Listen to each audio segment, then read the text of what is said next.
აი როგორ უნდა მიხვდეს მშობელი, რომ მისი შვილი მზად არის საბავშვო ბაღში დასასვლელად?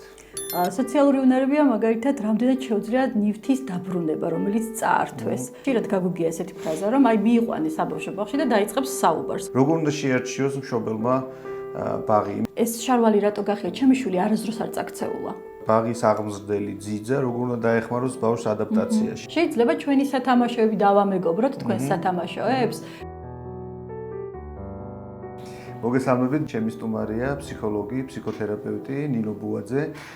მრავალწლიანი გამოცდილება აქვს ნინოს ბავშვებთან ურთიერთობაში და დღეს ძალიან საინტერესო პრობლემურიც მე ვფიქრობ და ბევრი მშობლისთვის ესეთი მიმზიდველი თემა მინდა გავშალოთ.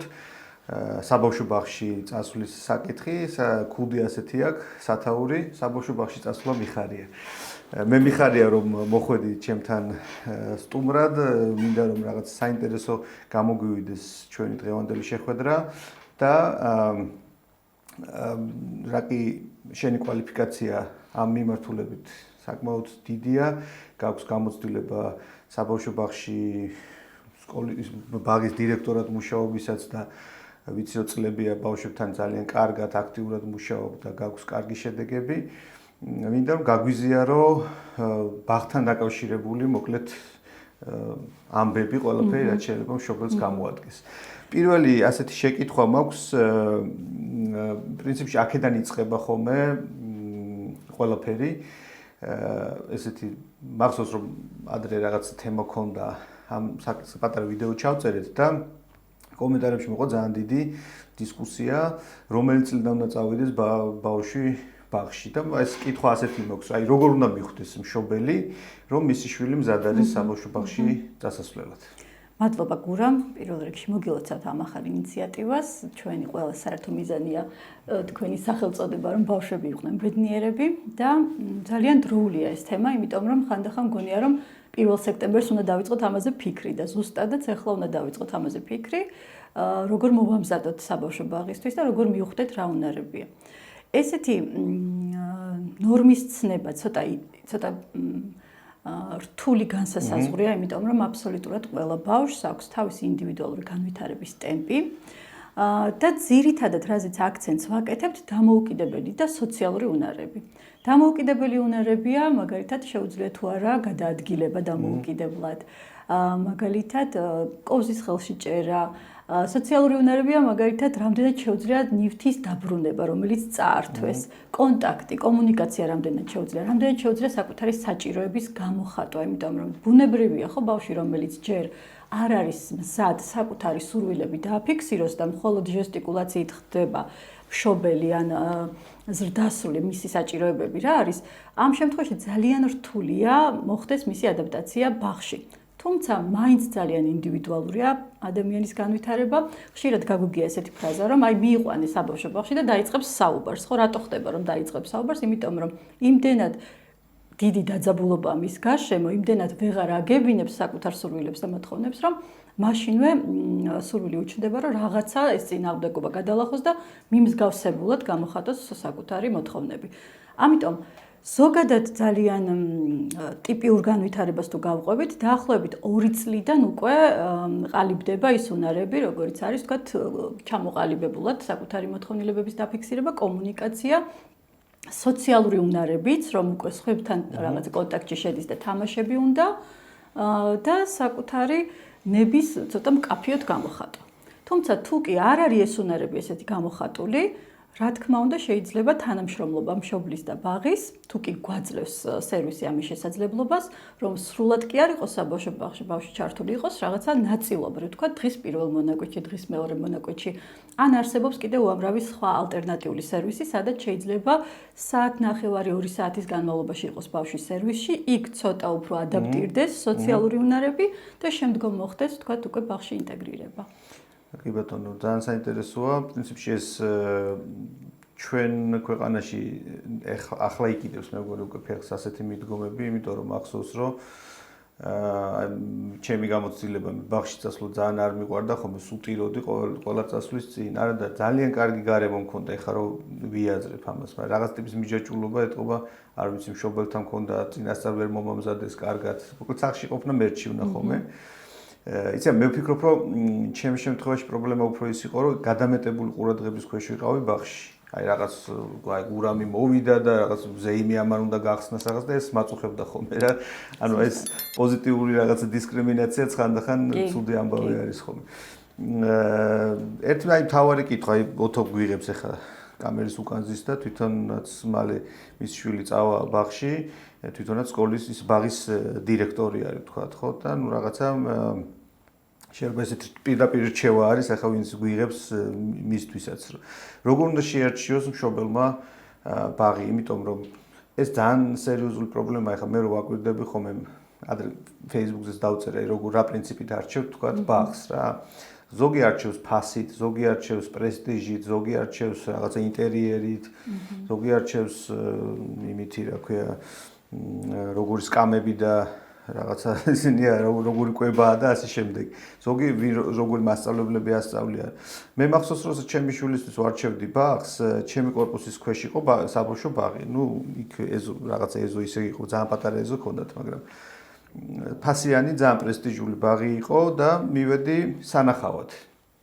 მე საერთოდ ესე ვარჩევ ხოლმე სკოლას და ბაღს, რომ შევდივარ დასვენების დროს ბავშვები თუ არ ხმაურობენ, ესე იგი იქ რაღაცა არ არის კარგად, იმიტომ რომ არ შეიძლება ეხა ხო რაღაცა, ნუ რაღაც ისე ძალიან დაძაბულად სამხედრო წესრიგით არ უნდა დადიოდნენ. ნუ ჩემი მიდგომა ყოველ შემთხვევაში ასეთი არის რა და ამ ბაღში რომ შევედი, მოკლედ ესეთი ძალიან ისეთი იყო რაღაცა სამარისებული სიჩუმე იყო. და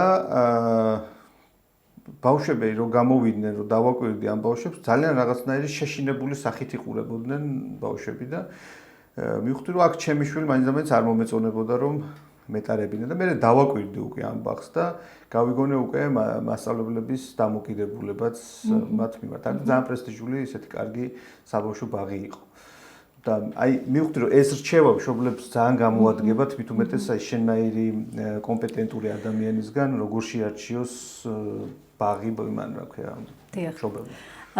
ნუ პირველ რიგში ალბათ მაინც უსაფრთხოებით უნდა დავიწყოთ რომ სივრცე უნდა იყოს უსაფრთხო ბავშვისთვის და დაცული. მე როდესაც როგორც მშობელი ვარჩევდი ბაღს და რაღაცნაირად ერთ-ერთი კრიტერიუმი იყო რომ არ იყოს ძალიან ბევრი ბავშვი, იმიტომ რომ მაინც ფოთვას იწევს ბუნებრივი ახლა სადაც 30-ია ბავშვი, როგორი იდეალურიც არ უნდა იყოს პედაგოგი. მგონია რომ საკმაოდ რთულია გაუმკლავდეს 2 პედაგოგიც და 3 პედაგოგიც ამდენ ბავშვს.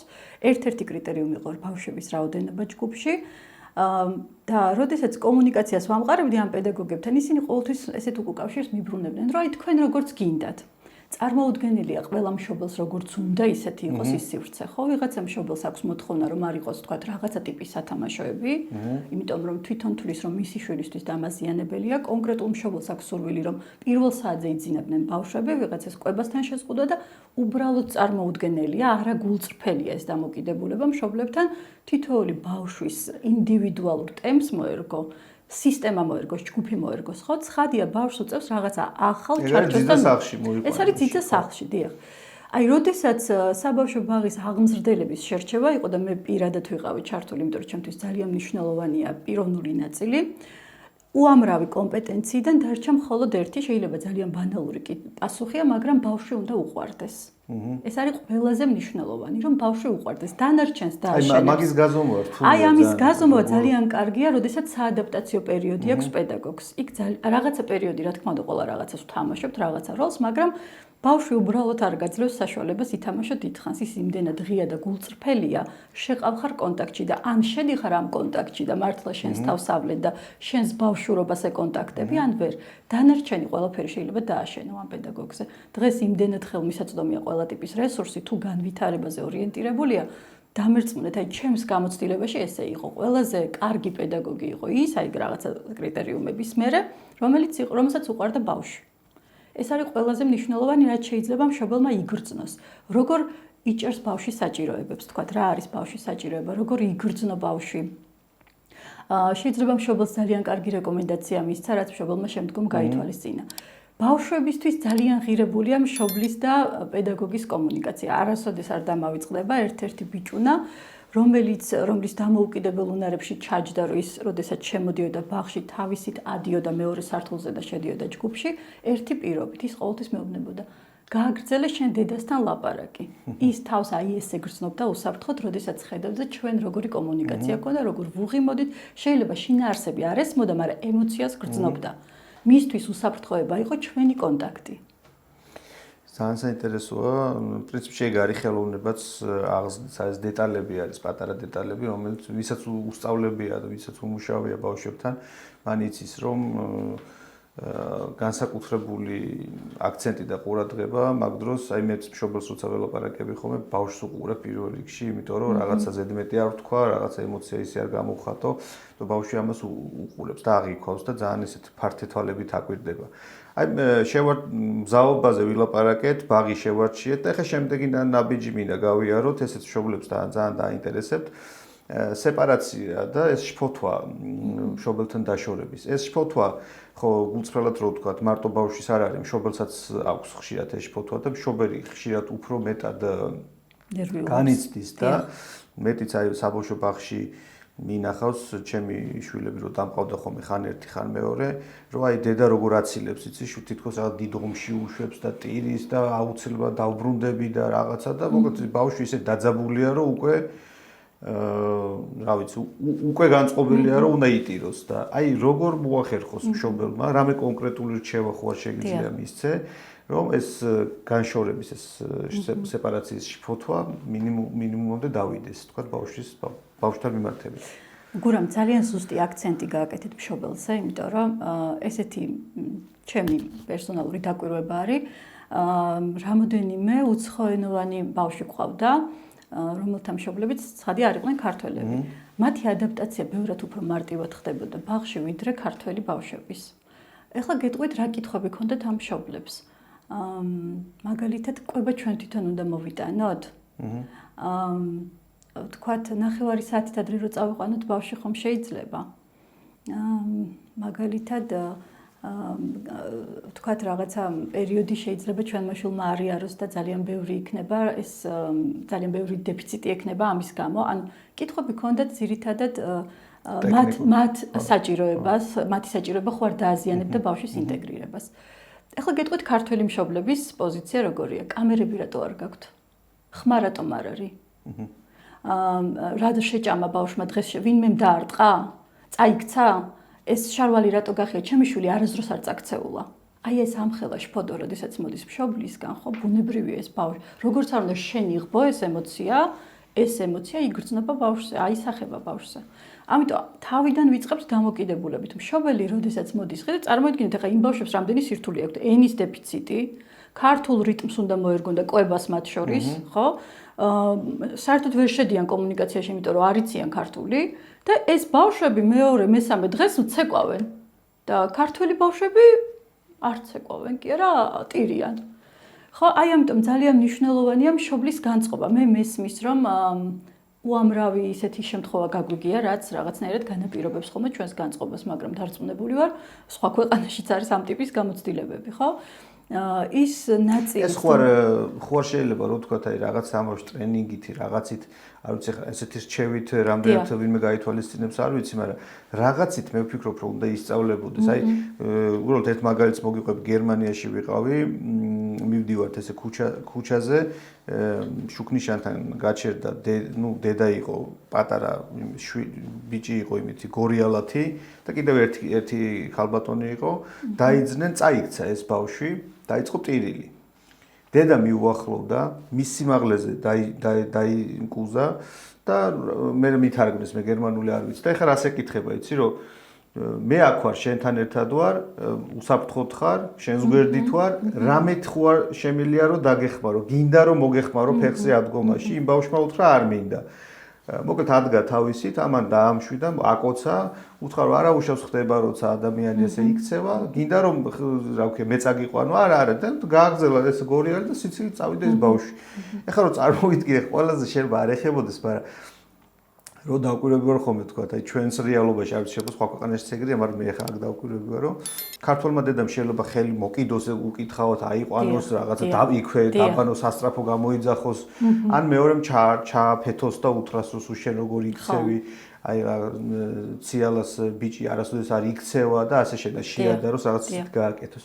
ეს შფოთვები, არ ვიცი რატო ეს 90-იან გამოვლილი რო ვართ და რაღაცა რთული ვითარება გავიარეთ აბიტუა თუ რაღაცა არის კიდე ამ ჩვენთან დაკავშირებით. მე სულ ამბობ ხოლმე რომ ეს მანამდეც იყო, იმიტომ რომ ოთარაან თქვრივი მგონია რომ დიაგნოზი არის ჩვენი საზოგადოების, რომ აი ჰიპერმზრუნველი დედა. ეს არ შეიძლება რაღაცნაირად ვასწავლოთ. რა თქმა უნდა, სწავლებადია, შეიძლება გავაცნობიეროთ, ჩვენ გვაქვს არაერთი შეხვედრა გქონდა ბაღში, როგორ მოვემზადოთ მშობლები ბაღისთვის და არა ბავშვები როგორ მოვემზადოთ მშობლები ბაღისთვის, იმიტომ რომ ეს განწყობები, ეს როცა გავაცნობიერებთ და მართლა ხანდახან საკუთარ საჭიროებაზე გავიცინებ, ხო ეს ძალიან დამხმარეა, რა ცოტა იუმორით რო შევხედავ საკუთარ თავს. მეორე ნაწილი ახლა თქვენ რაც აღნიშნეთ, ესეც უნდა აღვნიშნოთ, აი მუცხოველ მშობლებთან დაკავშირებით ჩვენ ყოველთვის ვეუბნებოდით, რომ არ ვიცი თქვენთვის რამდენად მისაღებია, მაგრამ ჩვენ საქართველოში ბავშვებს ვეხუტებით. ხო, ეს საინტერესოა. ჩვენ ბავშვებს ვეხუტებით, იმიტომ რომ ჩვენთვის არ არის ტიპიური უბრალოდ მიმართოთ დამშვიდდი. ჩვენ სხეულებრივ კონტაქტს ხშირად ვიყენებთ ბაღში, ვეხუტებით, ვამშვიდებთ. ამას როგორ იღებდნენ? და იღებდნენ ამას, კი, იღებდნენ. იყო ერთი ესეთი შემთხვევა, როდესაც მშობელმა მითხრა, რომ აიცით რა, დილას, როდესაც ბავშვს ეზარება დილას ადგომა, როდესაც ვეუბნები, შენი თინი მასწავლებელი გეუბნება, ის წამოხტება და მორბის და მე ეს არ მომწონს. ხო?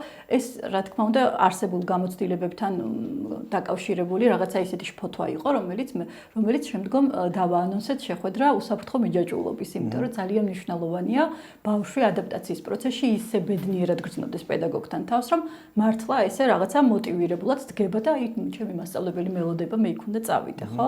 ამიტომ ცხადია ეს დასწავლადია, ცხადია მშობელს უნდა მივცეთ კონკრეტული ნაბიჯები რომ გადადგას ამისთვის მაგალითად და ეს სეპარაციის შფოთვა არ მინდა ეს კითხვა და გამრჩეს მიღმა სეპარაციის შფოთვა რა არის ხო მართლაც სკოლამდელ ასაკში მშობელი და ბავშვი არის შერწყმული ისე რომ მშობელსაც აქვს ხანდახან გაუცნობიერებელი ესეთი შფოთვა რომ ეხლა მე რა უნდა გავაკეთო ეს რო წავა ბავშვი მე რა ფუნქცია მაქვს კიდევ შემოდის ერთი არაჩვეულებრივი რგოლი ეს არის ძიძა რომელიც ფიქრობს ამ ბებია რომელიც ფიქრობს რომ მე ხა ფუნქცია შეიძლება დავკარგო ამიტომ ძალიან ხშირად ესე პოზიციონირებს ტირის ბავშვი არ მოსწონს და თქვენც რო აღნიშნეთ მე არ მინდოდა ბავშვი თუ კი მე ალტერნატიული სივრცე მაქვს ესეთი მე მახსენდება ერთი ბიჭუნა რომელიც მეუბნება რომ ნინო შენი ბაღი იცი რატო არ მომწონს არ გაქვს ტელევიზორი თუ კი ის ალტერნატიული სივრცე რომელიც არის სახლში ხო ის როგორი სივრცეა ყველაფერი ხელმისაწვდომი გაქვს არავისთან კონკურენცია არ გჭირდება რასაც სიტყვი მაშინვე გისრულდება და იყვნენ ბებიები და ბაბუები რომლებიც კაი ბაღში არ გინდა წავიდეთ ახლა ჩვენ სტრაფიკოების ობიექტში ხო, ანუ იქ თუ წამიყვანე, მე რა თქმა უნდა ყოველთვის გავაპროტესტებ ამ ბაღს, იმიტომ რომ ეს მაინც ჩარჩოა.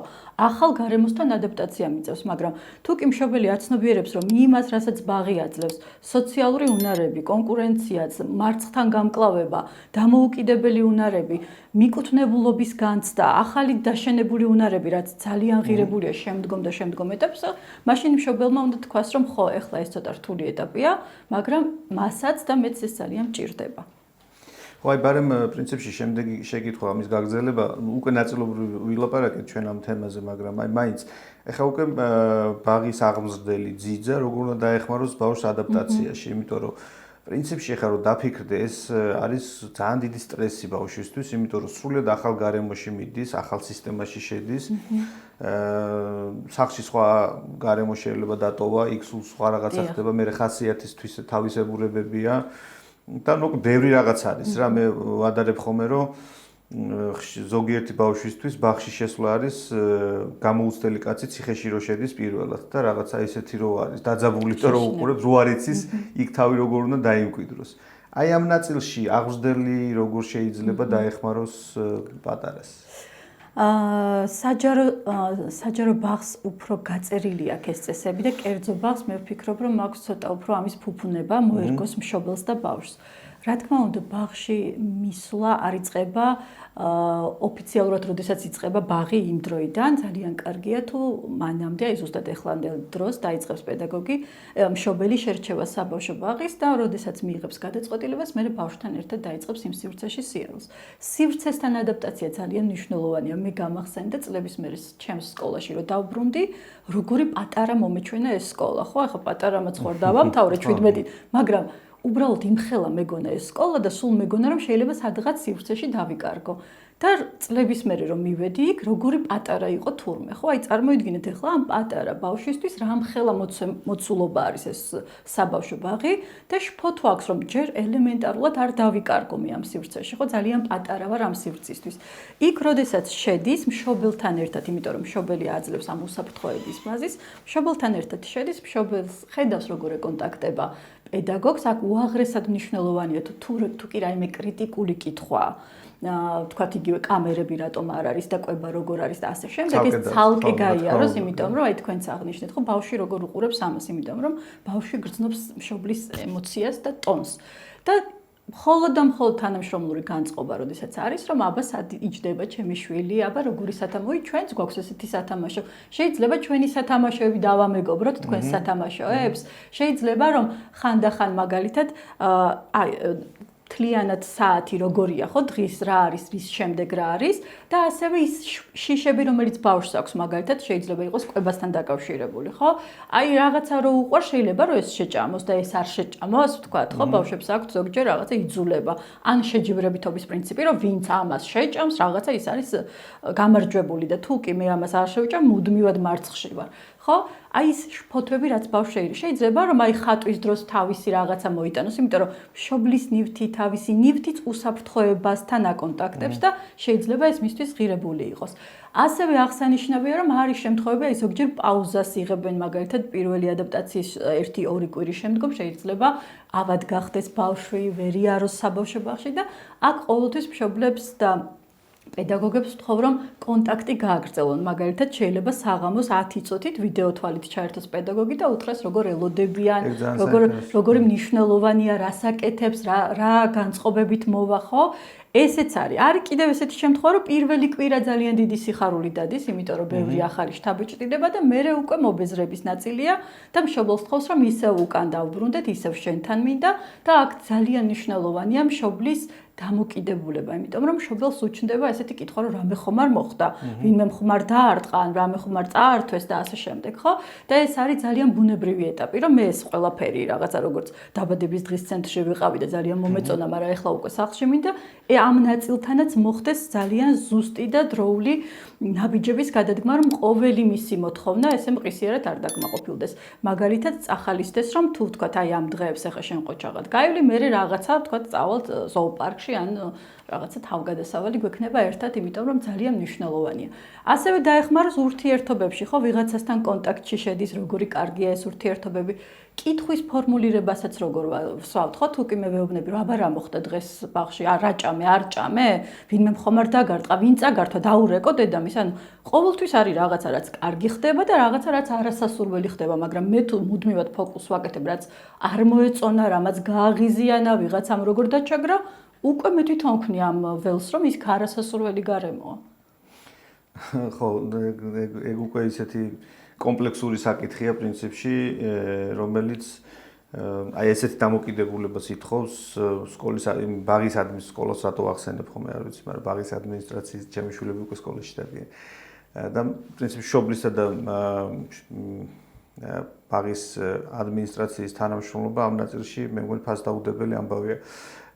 კიდე ესეთ შეკითხვა მაქვს, რა უნდა ასწავლოს ბაღმა ბავშვს და რა უნდა ისწავლებოდეს ზოგადად. და ეხლა ამ კითხვას რატო ვსვარ? ნახე, ჩემი ახლობელი არის ერთი ადამიანი, რომელიც აპირებდა ბაღში შეყვანას საკუთარი შვილისას და ამირეკა მითხრა, რა კი ეხლა თქვათ ამ განათლების სფეროში მაინც მეტნაკლებად მუშაობდი, ხო არ გავუწევ რეკომენდაციას ამ ბაღს, იმ ბაღს, მეთქი ხა ძალიან მიჭირს რომ ესე რაღაცა რეკომენდაცია მოგცე, მაგრამ როცა მიხვალ გასაუბრებაზე, უბრალოდ კითხე მეთქი, რას ასწავლიან, რას ისწავლის შენი შვილი ამ ბაღში. აი, უბრალოდ ეს შეკითხვა დავუსვი მეთქი და დამირეკა ამ ჯერ თავიდან მithქარ ეს რა კითხვაო, რა ვიცი, ხა მაგითი რა უნდა გავიგოო რა და დამირეკა და მithქარ რომ მე მივხვდი ყველაფერსო ამ ბაღის შესახებ, იმიტომ რომ დავსვი ეს შეკითხვაო, მithქრესო რომ ისწავლის ფრანგულს, გერმანულს, ასტროფიზიკას, ის რა ქვია, მოძრაობის წესებს, ბილეთებს, იმას გამოცდას, უმაღლეს მათემატიკას და რაღაცას და მივხვდი რომ აქ მე ჩემი შვილი არ უნდა მიმეყვანაო და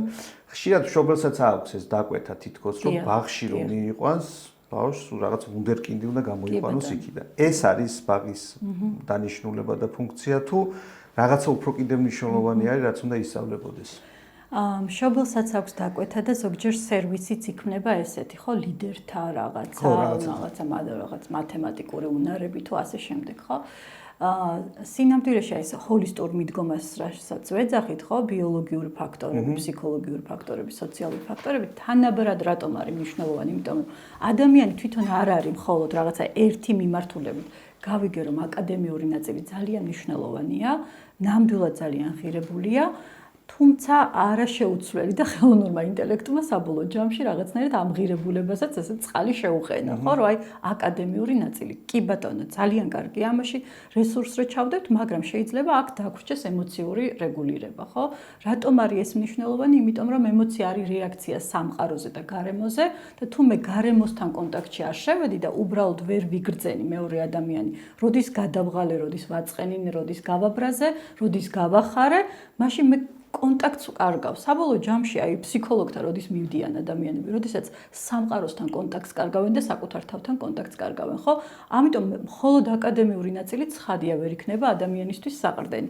სოციალური უნარები და გულწრფელად გეტყვით, როდესაც კერძო ბაღებს განვიხილოთ, ეს არის ჩემი აბსოლუტურად სუბიექტური ხედვა და თუნდაც კერძო სკოლებს რო განვიხილოთ, მე როგორც ჩემს თავს, ისე ყველა ხელმძღვანელს ვეკითხები, რომ აი ეს იდეალური ბაღი და სკოლა როგორ კონტაქტობს სამყაროსთან, იმიტომ რომ მე მქონდა ესეთი შემთხვევები, გურამ, როდესაც ბავშვს ვერ გავაგებინე რა არის სიტყვა ღარიბი. ნაცარქექია იყო, ღარიბი ვერ გაიგო.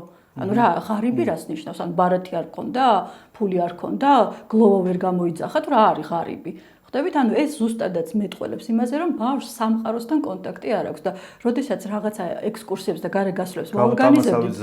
ხო, ანუ გარე გასვლებს როცა ვაორგანიზებდით, სადაც მიყვავდა იმაზე მეტად აბედნიერებდათ, მეტროთი თუ გადავადგილდებოდით ან ავტობუსით. ხვდებით, ანუ ეს იმდენ ჯილდოც მათი ეს იყო, როდესაც მიყავდა ბაბუას, მაგალითად ეკითხებ დღეს მეტროთი წავალთ?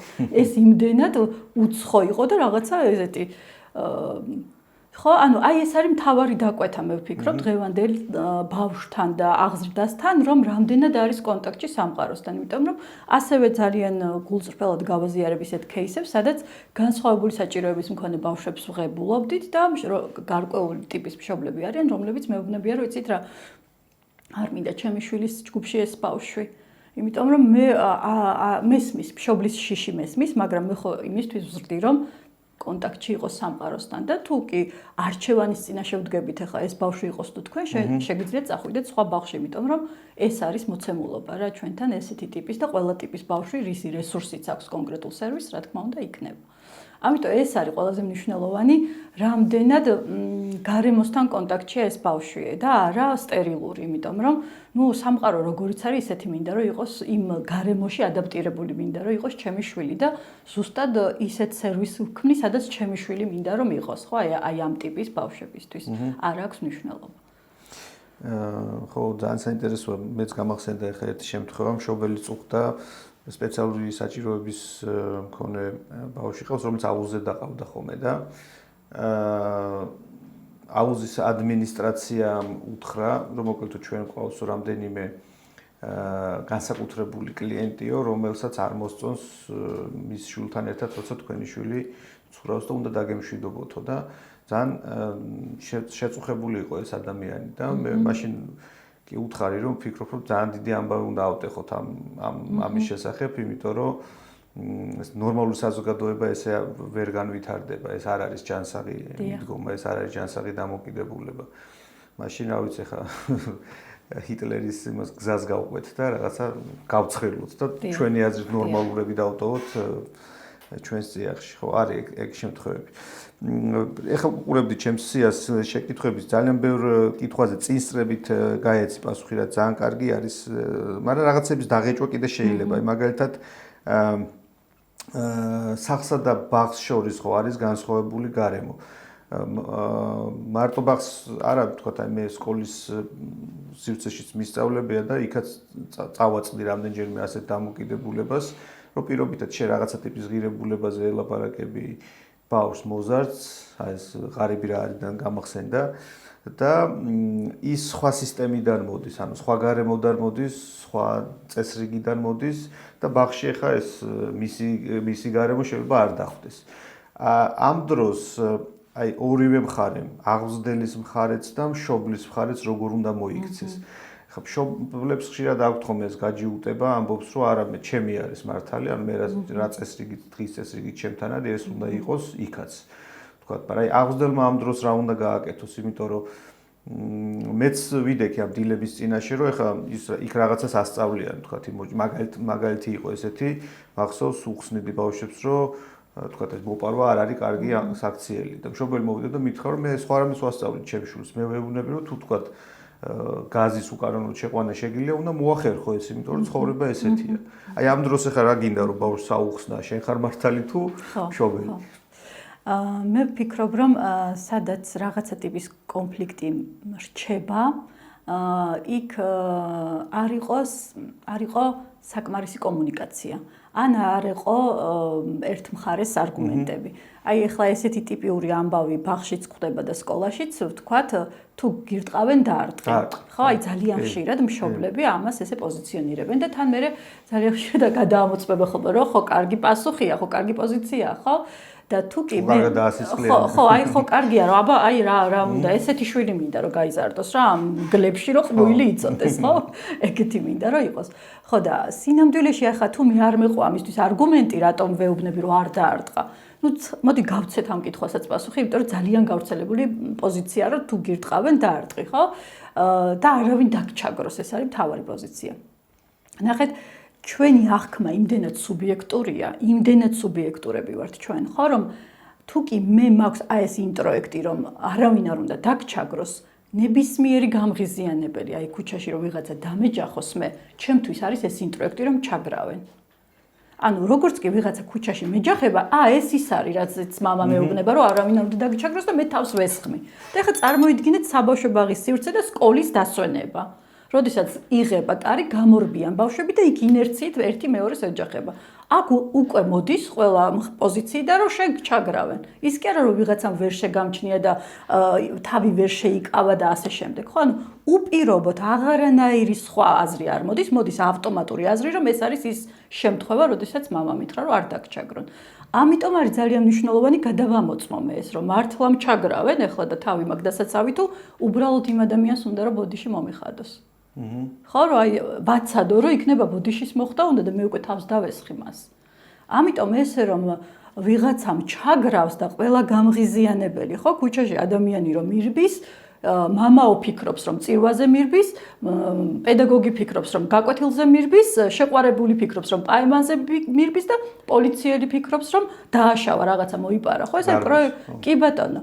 ხო, ამიტომ გარბის, ხო და ამიტომ ის რომ მე ვიღაცა დამეჯახა, ჯერ უნდა გადავამოწმო რა მიზნით დამეჯახა და საერთოდ გქონდა თუ არა განზრახვა ეს და ამიტომ ეს ნაწილი რომ არავინ დაგჩაგროს ბევრი ეტაპია, სანამ მე ხელს ავწევ და დავარტყავ მეორე ადამიანს. და არა ის რომ ერთ ლოყას რომ მიუშვერ და მეორეში, არა, ამაზე არ არის საუბარი. ამაზე იმიტომ არ არის საუბარი, რომ ეს რესურსი მე უნდა გამაჩნდეს, რომ მეც უნდა გამაჩნდეს და ჩემ შვილსაც უნდა გააჩნდეს, რომ მე ეს დავავალო. არ არის იმაზე საუბარი, რომ მე რაღაცნაირად დიდივით გავზარდო ჩემი შვილი. კი ბატონო, თუ ჩაგრავენ და გირტყავენ, თავი უნდა დაიცვა, მაგრამ სანამ გადაწყვეტ რომ ჩაგრავენ, იქნებ დააზუსტო ეს ჩაგვრა, ის ჩაგვრა, რაზეც მე ვსაუბრობ. ხო, ეს საინტერესო, ძალიან საინტერესო კომპონენტია და აი ჩვენ ვისმენთ ამას წინათ, მე და ოთო ერთ ადამიანი ყვებოდა როგორ არიგებს შუას თავის შვილს ამ მიმართულებით. კიდე ერთი შეკითხვა მაქვს ესეთი, პარასკევის საღამო. აი მოვიდელი კვირა გაიარა, პარასკევი დადგა, მოვიდა ბავშვი ბაღიდან, წინ შაბათი კვირა არის. აი ხა რო ვიხსენებ ხოლმე დასრულები პარასკევს როგორ ზეიმობენ და მე ორ შაბათს როგორ ძიმეთ დგებიან, იმიტომ რომ არ უყვართ ის სადაც არიან. აი ამ მშობელმა ეს შაბათი კვირა როგორ უნდა გაატაროს ბაღის მერე შულთან. ესეც მე ვფიქრობ, რომ ძალიან მნიშვნელოვანია. აი გარდა იმისა, რომ ვთქვათ, წლის დასაწყისში ამზადებ ბავშვს ბაღში დასაყვანად, ორ შაბათიც ასეთივე პატარა მიკრომზადებაა თითქოს. და აი ორ შაბათამდე მიყვანა როგორ უნდა მოხდეს, ვთქვათ, ხშირად მშობელს გაექცევა ხოლმე და აი მოვიდეს ორ შაბათი მიგაგდებ ბაღში და იქ მე ნახავ როგორ მოგექცევი რაღაც ასეთებსაც ამბობს ხოლმე. აი ეს ორი დღე პარასკევის საღამოდან ორ შაბათ დილამდე რა შეიძლება გააკეთოს მშობელმა, რომ კიდევ უფრო გაზარდოს ხარისხი ბავშვის მზაობის ბაღში დასასვლელად? კი ბატონო, გურამ თქვენი კომენტარი არ მინდა გამორჩეს, იმიტომ რომ ეს არის ძალიან ხშირად მაპროვოცირებელი ნეგატიური განწყობის, რომ აი ნახე ესე მოიქეცი, თქვა პედაგოგი აიდეალებს და აქებს ბავშვს, რომ ნახე რა კარგად ეს შეასრულა, ეს გააკეთა და მშობელი იგივე ქცევას ვერ იღებს სახლში, ხო? ძალიან ბუნებრივია, რომ იგივე ქცევას ვერ იღებს, იმიტომ რომ იქ სხვა როლშია და სახლში აბსოლუტურად უსაფრთხოა და ყველა თავის ემოციას აძლევს შესაძლებლობას, რომ გამოხატოს. აი ახლა დაურეკავ მე ნინო მასწავლებელს და ვეტყვი შენ როგორ იქცევი. უკვე ნეგატიური განწყობა ჩამოუყალიბე, ჩასვი ახლა ეს ბავშვი და მიიყვანე ბაღში, იქ იქცევა მარტო კარგად. ხო, უკვე ნეგატიურ განწყობაზე ვიზრუნე, ხო? ეს არის ძალიან მნიშვნელოვანი ფაქტორი, რომ რაღაცნაირად ბავშვს მაკონტროლებლად არ დაუნიშნო პედაგოგი და რაღაცა მუდმივად არ ვაშინებდე ქცევის ცვლილებისთვის. რაც შეეხება პარასკევს საღამოს, თქვათ ისიც რომ ჩვენ რომ პარასკევის საღამო ყველაზე მნიშვნელოვანი გგონია ბავშვს ამხელანების ყოფა არ აქვს.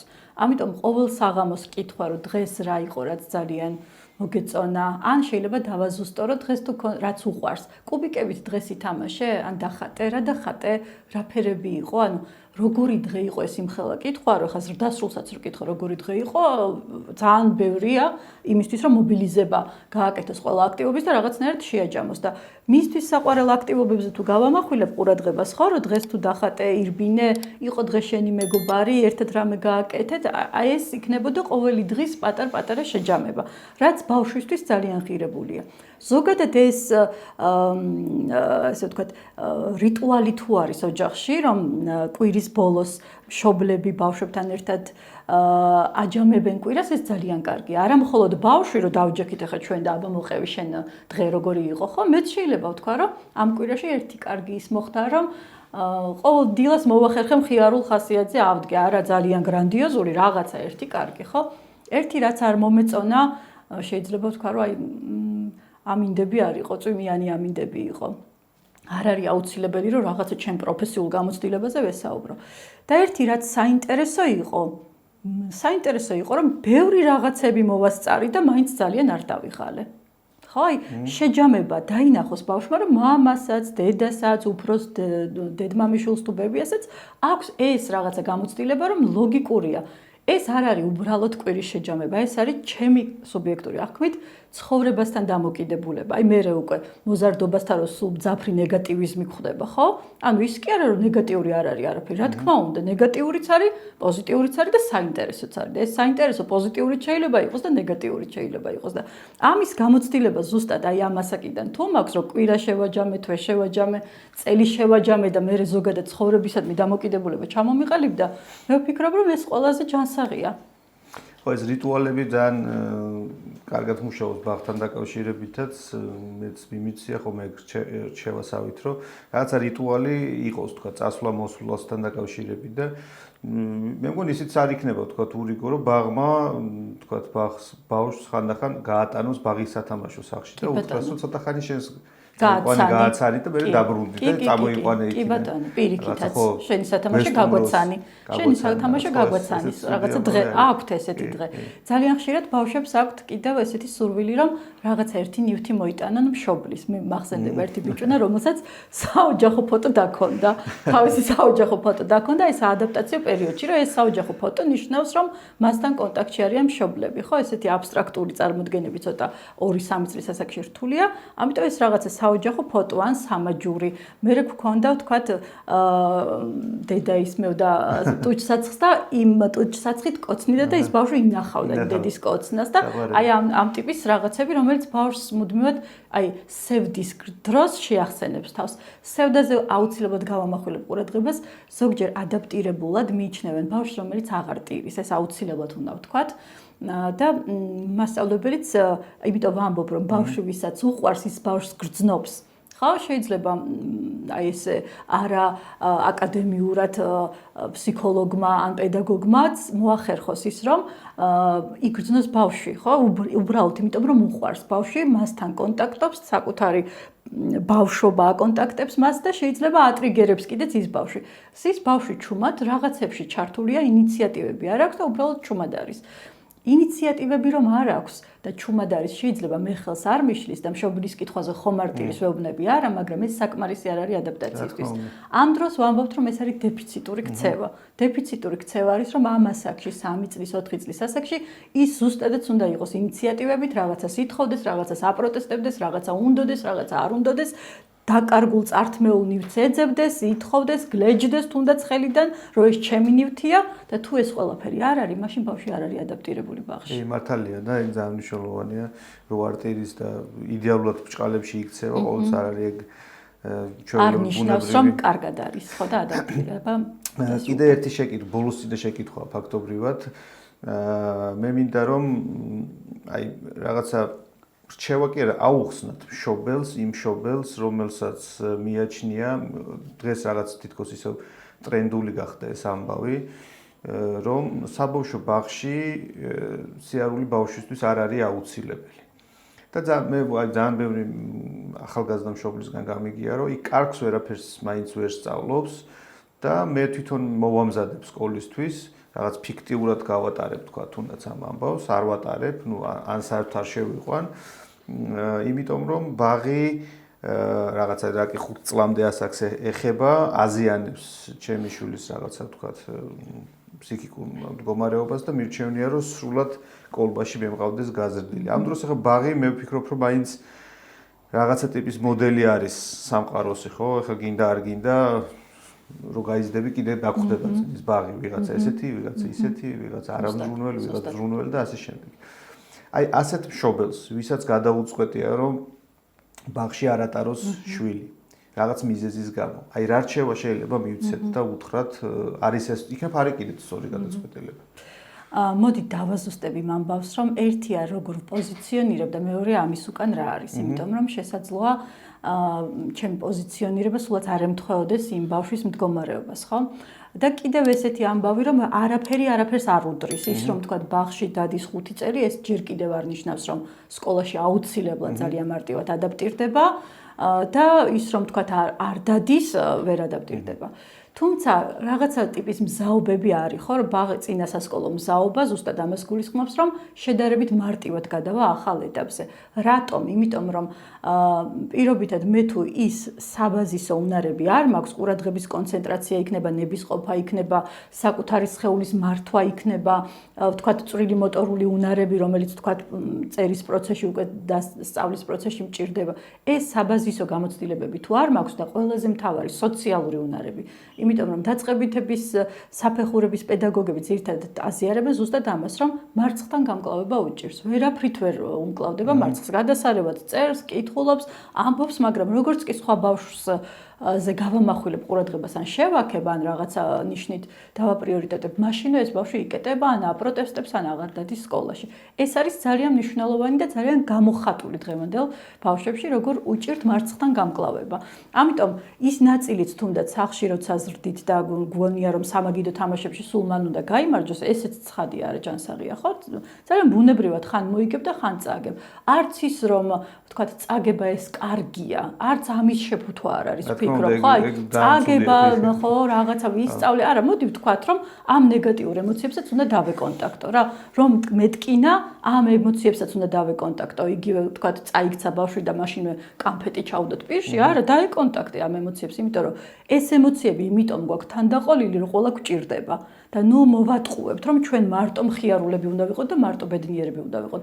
ყველაფერი უნდა ვიყოთ, იმიტომ რომ ეს ყველაფერი ჩვენ გვჭირდება და ცხოვრება ეს არის რა, არ არის მარტო ვარდისფერ, ცისფერ და ნათელფერებში, ყველაფერია და ამით არის საინტერესო და საბავშვო ბაღის მოცემულობაც ეს არის, რომ გასაგებია რომ იქ სახლში შეიძლება უფრო უსაფრთხოდ მყავს, იმიტომ რომ 30 ბავშვი და ერთი ბავშვი განსხვავებული მოცემულობა, გასაგებია რომ იქ ინდივიდუალურად ძიძა თუ მშობელი რომ უთმობს დროს იგივენაირად ვერ უთმობს, თუმცა სოციალური უნარები, კომუნიკაციის და ურთიერთობების გამოცდილება, მარცხთან გამკლავება, საკუთარი ნების დაფიქსირება, პროტესტის გამოხატვა, რომ შენი ნება არ დაკმაყოფილდა, დანაკარგთან გამკლავება, რომ ვიღაცამ წაგართვა და მე ეს უნდა დაგეგმო, როგორ უნდა დაიბრუნო, ხანდახან სოციალურად მიუღებელი გზებით და მე გადალახო, რომ სოციალურად მისაღები გზები სწავლო, ეს არის ის, რასაც ბაღი გაძლევს და ერთი ერთზე მშობელთან ამას უბრალოდ მოცემულ ველი არ გაქვს, ამის ვერ დაისწავლი.